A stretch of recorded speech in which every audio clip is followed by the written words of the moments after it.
Okay, so I did my final exploratory surgery on Olaf, and sadly there's really nothing more I can do with this car. It's beyond my current capabilities, but I did get approval from the family to allow the camera to come in and film a little bit, but I must warn you, what you're about to see may be hard to swallow, so brace yourselves. Okay, let's go.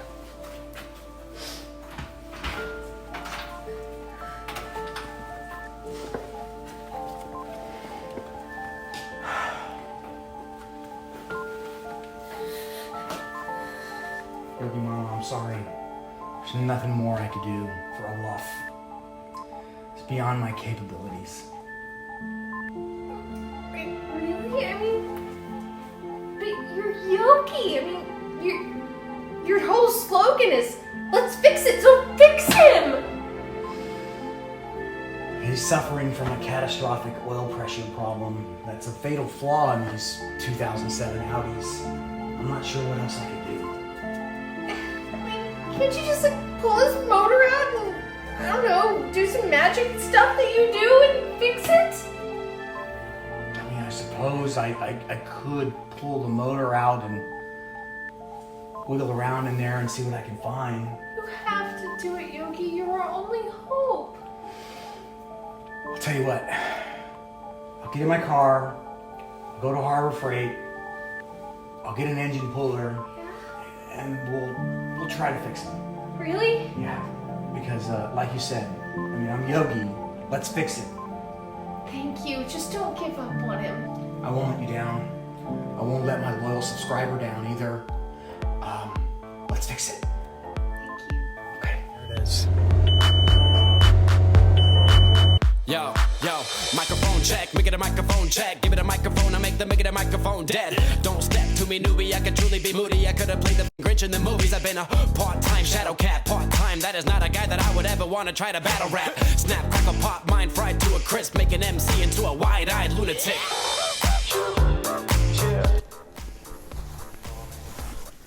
Hello and welcome to another episode of Yogi's Garage. If this is your first time visiting, welcome. You're in for a treat. For my loyal subscribers, we're back with Project Olaf. I apologize for the overly dramatic introduction. I was trying to make a point that this Audi, Olaf over here, is knocking on death's door. If you follow Project Olaf, you've probably seen the video where I discussed my first encounter with the low oil pressure warning. If you haven't, shame on you.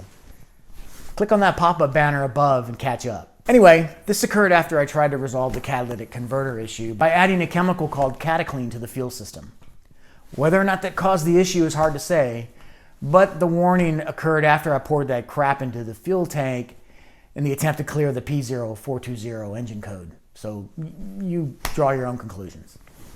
Well, the code didn't clear and I ended up replacing the catalytic converter anyway so that it would pass inspection. So this is where I'm at. Decision-making time. The easiest decision of the tough ones is that I could no longer allow my son to take this car back to Dallas. Low oil pressure warnings are no joke, and cars experiencing this should be taken off the road immediately to avoid total engine failure. But it wasn't fair to him to just take the car away and not replace it. So he gets a 2011 Volkswagen Jetta with about 89,000 miles on it, and hopefully I get to sleep at night knowing he's not driving a ticking time bomb. So now Olaf belongs to me, and I had to make the toughest of the tough decisions. I could either cut my losses and sell the car for parts, or sell it as is. Well, after speaking to a couple of mechanic shops, they explained to me that it's just not worth repairing the engine, as the problem is deep inside the motor. Basically, the repair costs are more than what the car may be worth. That sounded to me like a challenge, so I decided I would attempt the repair myself. I mean, what else am I gonna do? Some of you might be asking, Yogi, why don't you just do an engine swap? Well, I mean, that's a great idea, and I did consider that. In fact, replacing the motor would be more cost-effective in the long run. However, I feel like I would not maximize the learning opportunity by just doing an engine swap. For the record, though, I have zero experience in pulling a motor out of the car. So my trusty repair manual and my buddies that I've met on YouTube will be my only lifelines if I get into the weeds. To make things more interesting, the lease on my current driver, my 2018 Audi S5 Sportback, matures on January 24th, 2021. So for those of you who know me personally though, I've challenged myself to not lease or buy any new vehicles ever again. Therefore, working or not, Olaf will be my new daily driver in 2021, or however long I decide to keep him. Being that it's the pandemic, it's really not that much of a challenge because I don't really drive anywhere and my employee has me working from home at least till the middle of next year. So why not challenge myself and repair this motor? I mean, let me just pause for a moment though and say none of this could have been possible without the love and support of my wife and family. And my wife is so beautiful and I love her unconditionally and she is the light. I think that was added later. With their support and nearby access to a Harbor Freight, I purchased the necessary equipment to remove the engine and plan on tackling it as my ultimate project for 2020 and probably 2021 if I'm being honest. So what's my plan? There's a couple of options. I could just go all out and rebuild the motor from the ground up, and replace pistons, oil pump, cylinder head, blah, blah, blah. Or I could be more methodical and figure out the problem first. I mean, to start, I collected an oil sample from Olaf and sent it off to a company called Blackstone Laboratories to have them analyze the contents. They should be able to tell me what's in it besides oil and additives. Then and only then can I formulate a plan of action for repairing the specific problems. That way I save a little money on unnecessary repairs and I learn something new along the way. While I'm waiting for the results though, I plan on inspecting the oil reservoir, oil pump, oil pickup, and anything related to oil pressure. While I have the engine out, I plan on doing a thorough refresh on key engine components like the timing chain and its tensioner, replace the rear main seal, ignition coils, gaskets, etc. So as you can see, I have a couple of plans brewing and there's a lot of work ahead of me. But before we can start the repair, I have to get the engine out of Olaf. So let's fix it. Day one.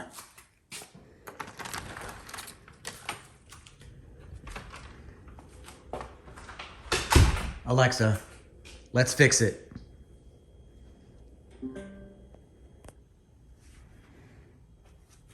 All right, day one, step one. Front bumper cover removal. I'm gonna take this off. I'll put the camera on time lapse. Just an overview of the steps that I'm gonna do. I'm gonna first get this car up a little bit higher on the front jacks. And then I'm gonna remove the tires on both sides so I can get to the wheel wells easier. Most of the panels underneath are already removed. The skid panel underneath is removed already.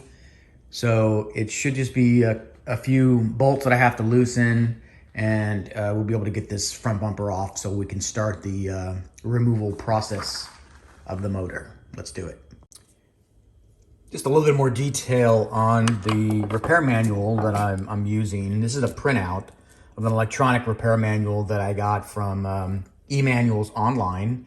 I'm not promoting them in any way. They don't pay me to promote them, so I'm not gonna promote them.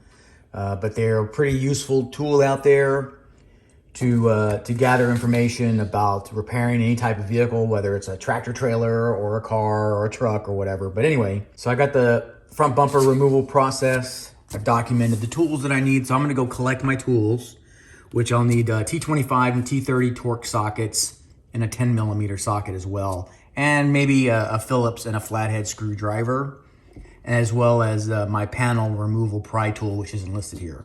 So I'm gonna go collect that right now. All right, I got my trusty cart. This used to be the cart that I used to hold my first toolbox, which is right there. Keep an eye out on a future giveaway.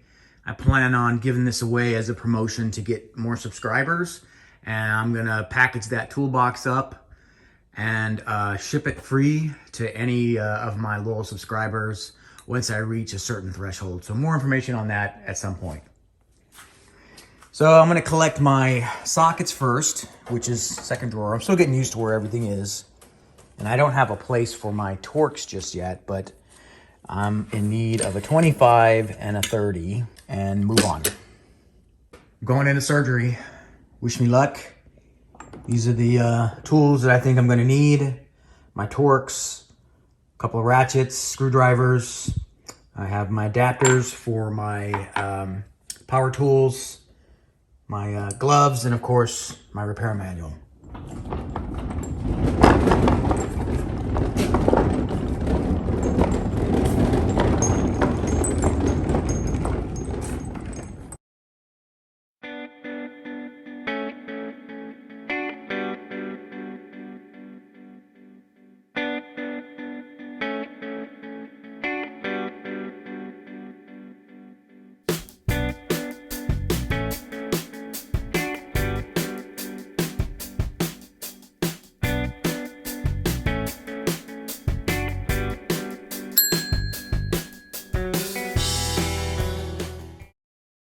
All right, simple enough. Took the tires off with my impact wrench, and then I was able to, as you saw, jack the car up 2 more notches. One thing about these ProLift 6-ton jacks is, first and foremost, they're really tall for sedans. So before you go and buy some, you may want to consider getting the 3 tons so you don't have to jack your car so high. I plan on doing, a lot of work under here to get this engine out, so I want it higher so I'm not banging my heads and I can actually flex my arms. All right, so anyway, next step is to, according to the repair manual, is to remove the screws here in the front.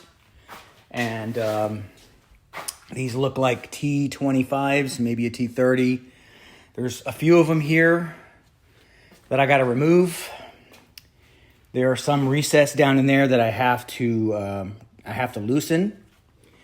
And then I go into this panel over here and remove all of this liner in here, because there are 2 bolts that go straight into the front of the bumper on both sides that I got to get to. But this will give me easy access to everything, and it shouldn't be a big deal. So I'm going to put you on time lapse again.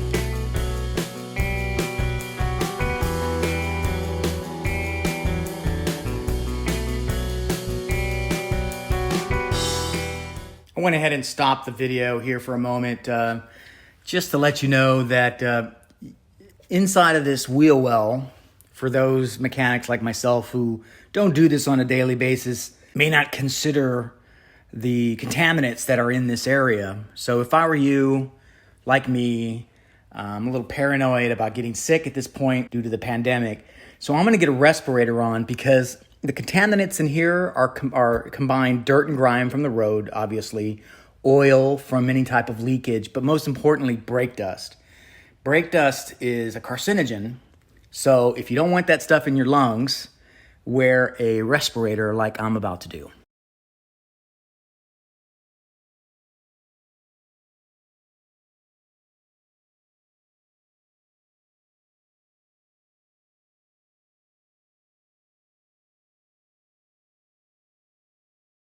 Hopefully you saw why I was wearing a respirator. When I knocked that panel loose, I got showered upon with all kinds of debris in here. You can see it on my mat down here and then all over my floor. So if you don't want this stuff in your lungs, folks, swallow your pride and put a mask on. But anyway, so here are the 2 bolts back there. Let's see if I can see them. Bolts, bolts, bolts. Yeah, here they are. They're actually nuts. You see those 2 right there. Right there. Yeah, there we go. So those 2 will be pulled out, as well as the ones on the other side. So I won't bore you with pulling the other panel out, but I wanted to show you that. And so just let you know as well, if your car is old, be wary that you may find some critters in here that are still around. Luckily, this little nest here has been gone for a while, but you never know. So as you can tell, this car probably could use a nice cleaning in here as well. So that's going to happen also. But for now, I'm going to stop, go get some work done, pay the bills, and then I'll be back to finish the next panel. So before I go any further, I wanted to tell you a little bit about what I plan on doing to stay organized as part of this docuseries of videos that I plan on doing, besides just taking things apart, I want to show you some of the necessary steps that I take in order to stay organized. So for example, all the screws and nuts that I've taken out on the right side of the car, I will be documenting, putting them in little Ziploc baggies that I have over there, as well as the left side. And that's sort of the thing that's going to be the status quo moving forward. So for example, all of these screws here, I'll have those documented here, cataloged, and to ensure that they go back in the right spots and there's nothing left over. So before I move forward anymore, I'm going to get that started and start organizing it, and then I'll show you what my vision looks like. So as a starting point, I'm going to start with this tin that I have, just leftover scrap tin, to keep all my parts organized. And this is the starting point. And what that means basically is if I find a better way of organizing it, then I'll do it that way. But right now, this is the way it's going to be. So this is what I have already. So belly cover, that's the underside, all of those flat blade, quick release screws all in here. And then I removed the passenger wheel well cover, and then the driver wheel well. So from front to back is going to be the order in which I installed this. Now I could do back to front, but I prefer here. So everything up here is the first thing that I uninstalled, and then moving back will be the next step. So the next steps for me will be to start removing the bolts from the insides as well as the top here. So I'm almost to the point where I can remove the bumper. Exciting times. Now, as far as the bolt parts, as you can see, my two front tires, as well as the wheel well liners are here.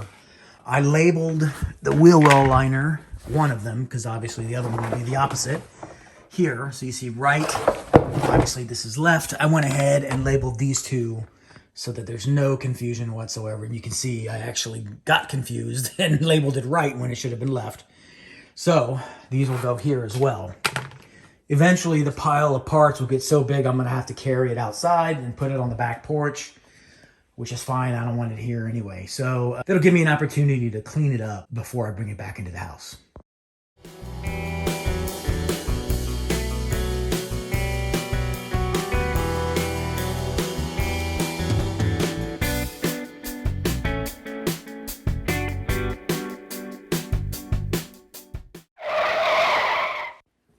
It's time for Yogi's tech tip. It's time for a Yogi's tech tip.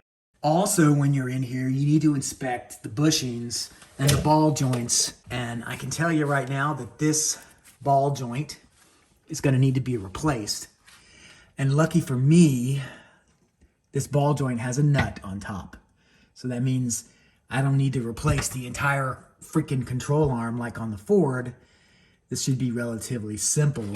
Also, detritus everywhere. So I got my shop back. Don't really need to. If this was like a real mechanic shop, they probably wouldn't take the time to do as much cleaning as that I plan on doing. But hey, this is going to be my daily driver. I want it to look good. And I want to know that everything inside of it is good as well. So here's another one. Take a look at that bushing right there. Let me see if I can get my light and focus at the same time. Focus. Yeah, there.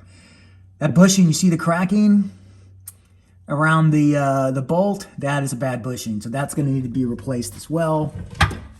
Yeah, that one too. And this is all going to enhance the drive and feel of the car. It's going to make it drive like new, feel like new once it's all back together. So the next thing I need to do is get some extensions and get those T30 Torx bolt or loose from here and here. But what's interesting is that I'm looking in here, and I know you're getting wavy signal interference, but I don't see, oh wait, there it is. I see it. Okay, cool. So I just need to loosen these. And now I am dead in the water because I have a T30 socket. It sits on a 3/8 inch socket, and look, it doesn't fit. And I don't have a 1/4 inch socket T30. Yeah, damn it. Okay, so until I get the right tool, I can't take the damn bumper off. Although not a showstopper, I don't have a socket that's gonna fit in there. So I have ordered the Tecton torque set from Amazon. It'll be here tomorrow. In the meantime, what I'm gonna do is I'm gonna drain the fluids, starting with coolant, and then I'll drain the oil and remove the oil filter and anything else I can get out of this car in the meantime before I can get this front part off and start removing the other key components or accessories necessary to get this motor out. Not the end of the world. We'll figure it out. We've got plenty of time. It's not like anybody's waiting for this car to be finished. It's my daily driver, and right now I have my black 2018 S5 that'll keep me going until the middle or end of January. So we're good for now. All right, so I'm getting ready to drain the coolant. I'm not entirely sure which hole it's going to come out of. It could be coming out of this hole here or out of the pepcock drain, which I'm sure that's where it comes from. So nevertheless, I have a bucket here to capture any of the fluid that may come out of this spigot. And then I have a tube here going into this cleaned out kitty litter container that I plan on storing my coolant in. It's not exactly secure, so I'm going to probably get like a little clamp or something to hold it in place so it doesn't pop out. But either way, this is what I'm planning on doing, is getting some pliers into there, twist and pulling that spatchcock, I'm thinking about food, pepcock, and get that out. So let me try these pliers here, but I don't think this is going to work. All right, I may need to open that. So it's a slow process to get this thing out. I've turned it almost 180 degrees and it's starting to unscrew. At some point, I will be able to pull down on it and it should just come out. The last thing I want to have to do is take the hose off here. It will just make a mess, and I am trying to do it patiently. It's going to be challenging, but again, I want to learn the proper techniques. It's just a matter of patience and perseverance, I guess, at this point. So let me see if I can get this cool light to just stick right there. Look at that. Beautiful. All right. So this is what I was doing. Okay, it's coming. All right. Now, let's turn it some more. Here it comes. Here comes the fluid. Okay, so that's a good sign. I mean, I suppose I'll just use the bucket and then I'll pour it into the, this is about to get messy. Okay.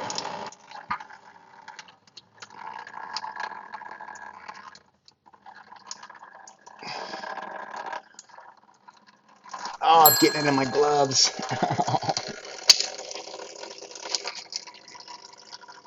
All right. Now it's going to make me go tinkle.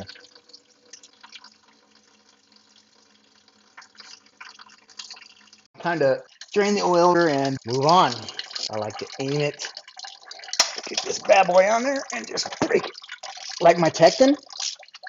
Sure is shiny. Learn my lesson. I'm not going to get my gloves all greasy.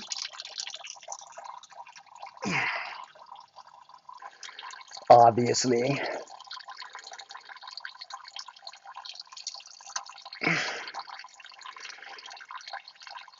All right, here we go.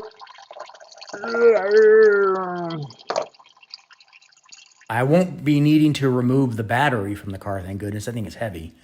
But I do need to disconnect the power to ensure that the HVAC circuit is closed when I start disconnecting refrigerant cables. So, here goes nothing. This is not a difficult task. I'm trying to document everything. This could probably go so much faster if I wasn't doing that, but that's not the point. It helps me document everything for my viewers, but then also document it for me in case I lose something or forget where I left off. right. There.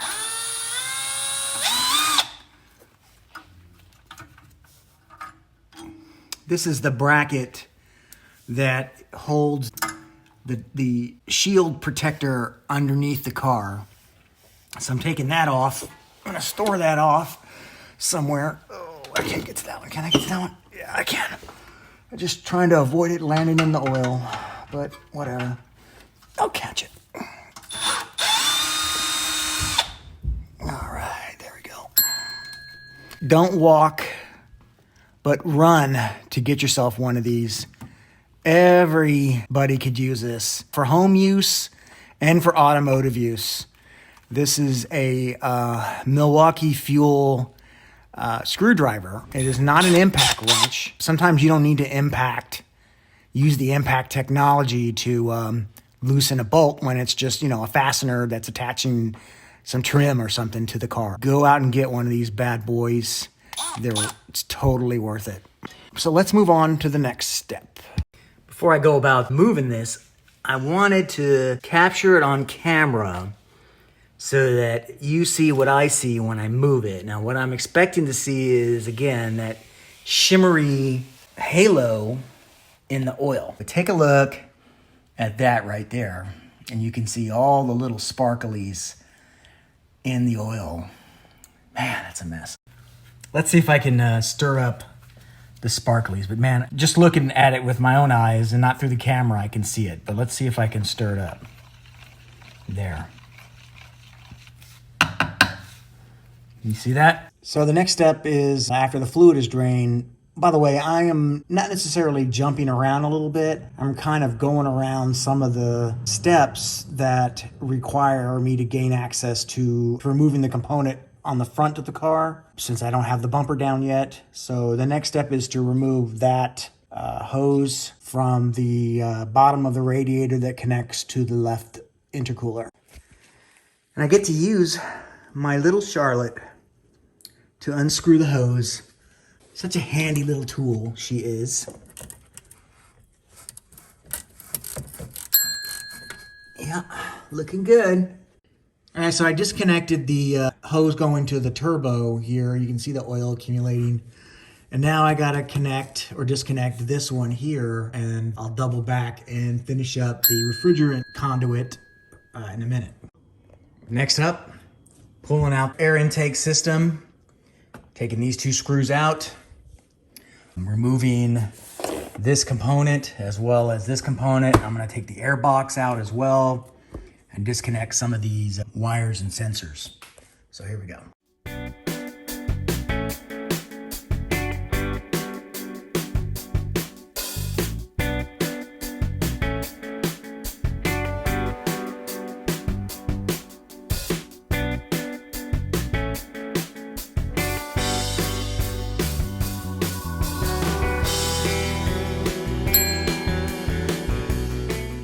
Okay, so the next step is I'm gonna disconnect the top coolant hose from the radiator as well as the yellow sensor down there. That is the airbag sensor. That is a critical component. We gotta make sure it's not damaged when I pull it out. Let's take care of this next step.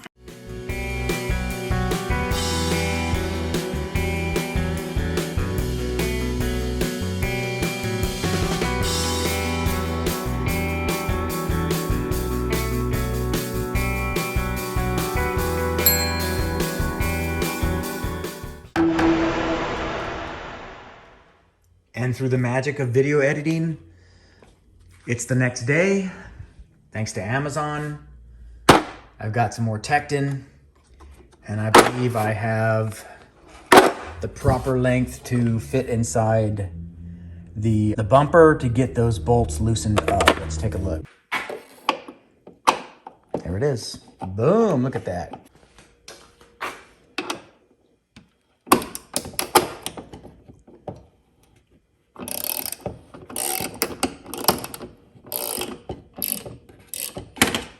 All right, that's one.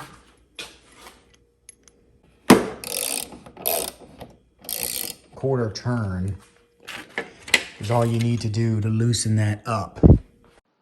Okay, It is bumper removal time. Technically, this part of the car is not really the bumper. The bumper is inside. This is just a trim over the bumper, and I'll show you what I'm talking about when I remove it.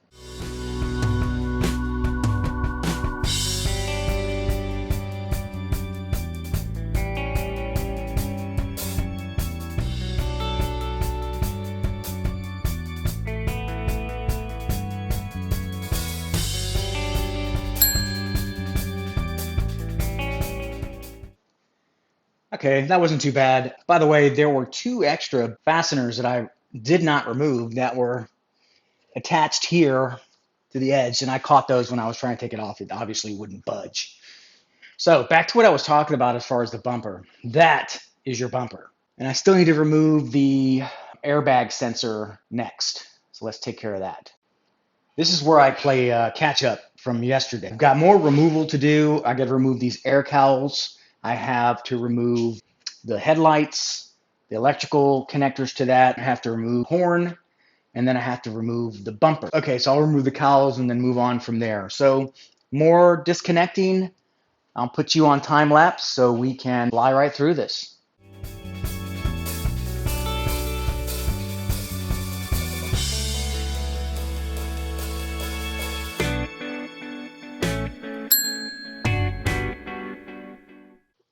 One of the challenges that I have, being that I've never ripped out a motor before, is trying to translate diagrams from the repair manual into locations on the motor. So take, for example, the clamp off hydraulic hoses going to coolant pipe for power steering using hose clamps. Place use collection, yada, yada, yada. So, trying to find this particular location, I ended up finding it. So what they're talking about here is this is the cooling pipe for the power steering. So I had to go back to my repair manual and look at an exploded view of the power steering reservoir system to find it. Again, repair manuals are critical to making sure that you are successful. So what I need to do then is to clamp off those 2 hoses back there with a couple of vice grips or a clamp. And I believe they're having me clamp that off because they want to ensure that you have something to collect the fluid before you move forward and drain the power steering fluid.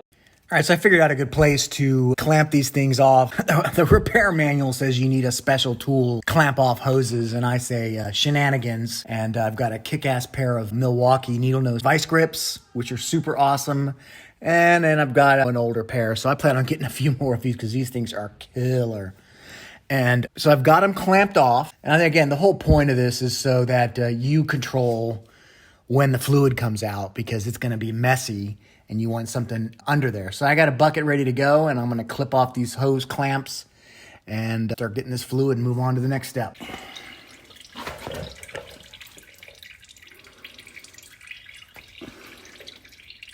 So you can see the fluid draining out of these coolant pipes. So, the clamps were a great idea to help control the flow of this stuff so it doesn't get all over your floor because this stuff is nasty. And there. Okay, my other clamp's gonna need to be cleaned. Pretty gross, man. Poor Olaf, losing all of his juices. If I could convey anything to my audience about working on cars, especially old cars that have been around for many years, protect yourself, okay? Because there's a lot of sharp edges here. Don't go cowboy and think you can just come out here with just your bare hands because there's a lot of sharp edges, like I said. And case in point, I'm over here cutting the clamps off this power steering. You can see it dripping over there. And my hand was right here cutting the clamps, and my knuckles kept rubbing up against this right here. And just one good rub cut the glove wide open and then broke the skin. So this is minor, but if I wasn't wearing a glove, it would have broken my skin way more, and I probably would have gotten an infection. So keep that in mind. Wear gloves. These are nitrile gloves. I'm not sure why my wife got me blue ones, but they're cute. Not as thick as I'd want them, but they're good. Protect yourself. Let's move on. All right, so I've disconnected the transmission fluid, automatic transmission fluid lines. And I'm draining that fluid out now. So now I gotta remove the headlight connectors on both headlights. And there's, all right, I'm gonna try to demonstrate how to remove these. And I've gotten pretty good at it, I think. I don't use a tool to get them off. I've seen a couple of tricks online that help me, do it right. So I'm gonna go ahead and try to do that now. Just wanna make sure that is the connector. Yeah, that's the connector. Okay. So what I like to do is I like to push in and then grab and pull. So push, pull, see? And if you notice, when I pushed in, that releases the lock, or allows you to release the lock when you pull back. So you have a little bit of a rocking on this right here, if you can see. But anyway, that's how you do it. Let's see if I can do it on the other side. Here you are. Okay, now that my glove's off, push in, pull, pop out. Got it? Don't use a screwdriver, okay? Another lesson learned. I forgot, there are 2 airbag sensors. So I'm gonna do like I did the other one. I'm gonna remove the entire sensor and then reattach the bolts to the front of the car so I don't lose them. You don't need to take all the bolts and collect them. Just, if you can remount them, remount them. That way you know where they go.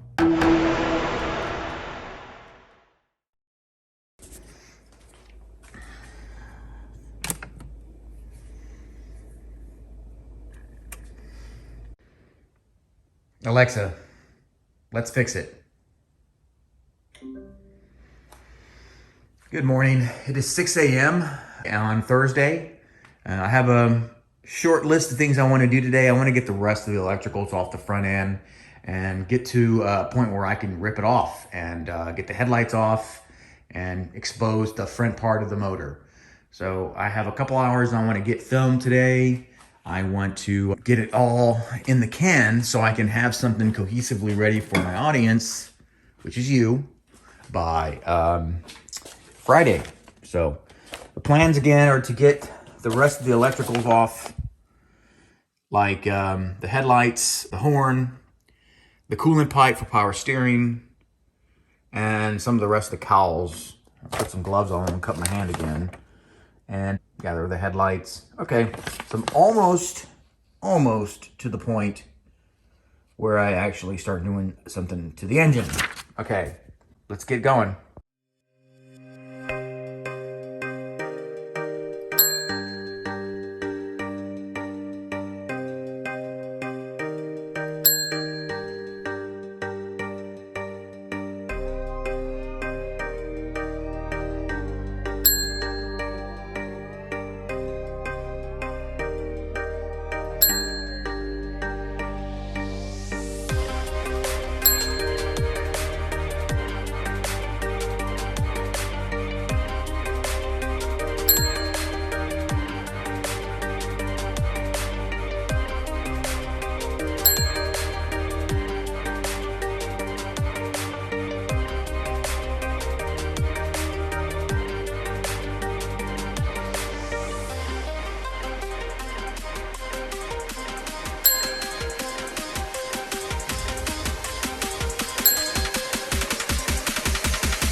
I'm not gonna risk it. That thing is too heavy for one person, at least one 50-year-old person who hasn't lifted a weight other than the weight of a bolt or something for a few years. So I'm not about to bust a nut, if you will, trying to get this thing off. So I'm gonna hold until Emily gets up and we will get this front end off and I can start editing this video so I can have it ready for Friday. All right, I've got Yogi Mama here. She's the muscle of the operation. You're not on camera. We are gonna take this front end off. So what we need to do is these bolts right here. I mean, this is what's literally holding it on. See if you can loosen it. If not, I may have to. Yeah, just do like that. Lift and pull from here. Okay. Now you can loosen those.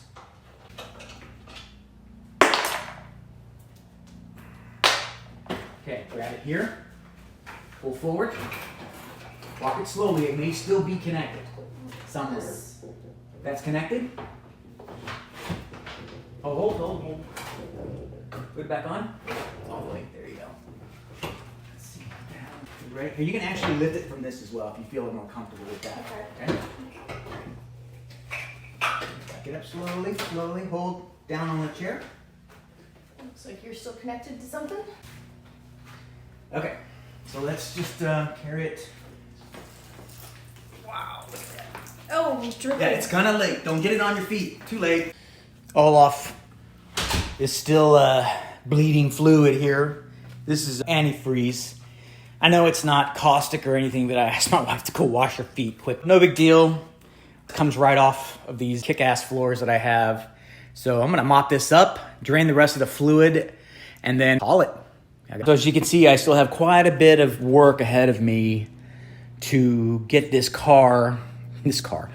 motor out of here. But this is a huge milestone. The entire front end has been taken off. So next step, disassembly. Here we go. All right, folks, this concludes part 1 of the Olaf engine takeout. As you can see, we've made really good progress on getting the entire front end off, bumper, liner, all the electrical cables. So at this point, I'm going to conclude this video. If you like what you saw, please like and subscribe. For my loyal subscribers, I really appreciate you sticking it out with me. For first-time viewers, I hope you enjoyed it and learned something new along the way. And we'll see you next time on Yogi's Garage.